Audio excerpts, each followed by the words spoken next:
is built on a fantastic and loved fast-paced recipe. It's got the fantastic multiplayer gameplay that our fans expect, a rich new universe, a solo campaign, and a phenomenally exciting new mechanic in the game called Build and Battle, a system that allows players to build structures dynamically on the fly and make the battlefield play the way they want to play at that time.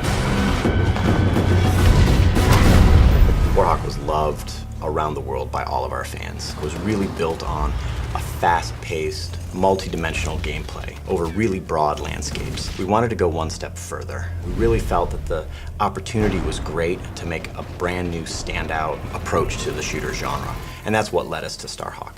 In Starhawk, the universe is in the future, in the distant reaches of the galaxy, a place we call the Frontier, a set of human colonies that have been built up over a number of years, really kind of fueled by what we call the Rush, kind of our gold rush analog for rift energy. As these rifters, which is our short term for rift miners, were mining rift energy, they found that it was incredibly potent. But exposure to rift energy causes them to become infected. The rift energy permeates their body, their mind, their skeleton, and they end up becoming enraged, hell-bent to protect the rifts from the rifters. And that's one of the factions in our game, the Outcast. And they form these roaming war bands that go from corner to corner in the Frontier, all the distant colonies.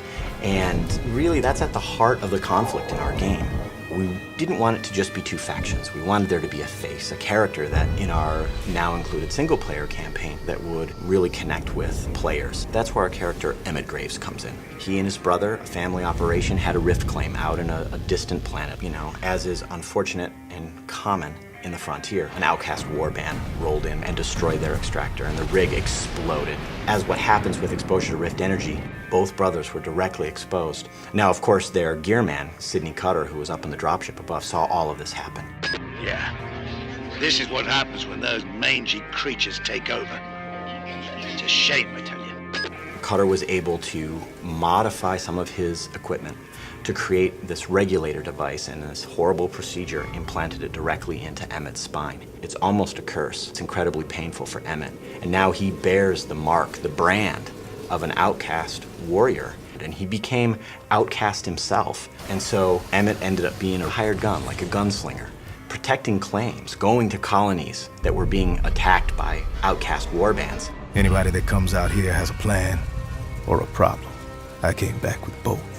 And so Emmett and Cutter take their rift salvaging operation to protect White Sands, a small colony on the distant moon of Dust, from an outcast warband. And so that's the start of the game. Emmett was the hero that they needed, but they didn't want.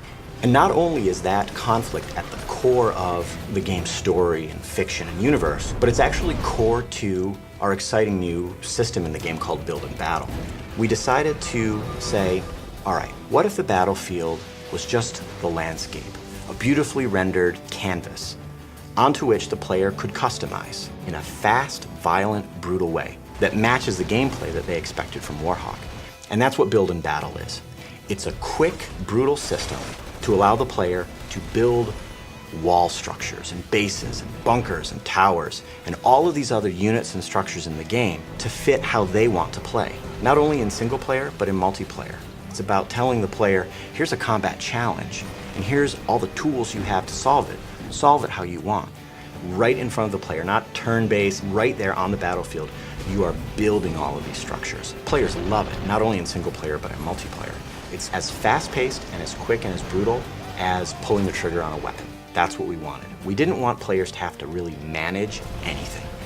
And another fantastic thing about Build and Battle is that all the buildings are destructible, and the firefights evolve from there. Buildings are destroyed, buildings are rebuilt. That freedom, that potential gameplay takes the great multiplayer recipe we had from Warhawk and just extends it. Starhawk is the spiritual successor to Warhawk, but it's the Build and Battle system which really sweetens up the whole game. The team and I are just crazy proud of it. It not only gives you a fantastic, infinitely replayable solo experience, but the changes that it does to the online multiplayer experience is remarkable. And I think players are not going to expect that, but once they get it, they'll want it all the time.